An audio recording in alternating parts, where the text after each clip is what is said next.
গীতা পাঠের সাত নম্বর অধ্যায়ে বিজ্ঞান যোগের 12 নম্বর শ্লোক। হরে কৃষ্ণ। যে চৈব সাত্ত্বিকা ভাবা রাজসাস্তা মনাঃশ্চ যে মত্ত এবেতি তান বিদ্ধি ন তহং তেষু তে মহি। যে মানে যে সকল, ছ মানে এবং, এব মানে অবশ্যই, সাত্ত্বিকা মানে সাত্ত্বিক, ভাবা মানে ভাবসমূহ, রাজসা মানে রাজসিক, তামসা মানে তামসিক, চ মানে ও, যে মানে যে সমস্ত, মত্ত মানে আমার থেকে, এব মানে অবশ্যই, ইতি মানে এভাবে, তান মানে সেগুলি, বৃদ্ধি মানে জানবার চেষ্টা করো, ন মানে নয়, তু মানে কিন্তু, অহম মানে আমি, তেষু মানে তাদের মধ্যে, তে মানে তারা, মহি মানে আমাতে।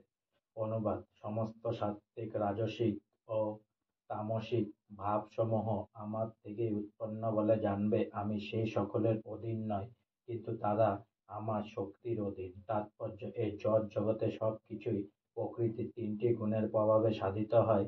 জড়া প্রকৃতির এই ত্রিগুণ যদিও ভগবান শ্রীকৃষ্ণের থেকে সৃষ্টি হয়েছে, তবুও তিনি কখনো এ গুণ ত্রয়ের দ্বারা প্রভাবিত হন না। দৃষ্টান্তস্বরূপ, রাজা যেমন আইন সৃষ্টি করে দোষীদের দণ্ড দেন, কিন্তু তিনি নিজে সেই আইনের অতীত, তেমনি জড়া প্রকৃতির সমস্ত গুণ, সত্ত্ব, রজ ও তম, পরমেশ্বর ভগবান শ্রীকৃষ্ণের থেকে উদ্ভূত হয়েছে, কিন্তু শ্রীকৃষ্ণ কখনোই এই সমস্ত গুণের দ্বারা প্রভাবিত হন না।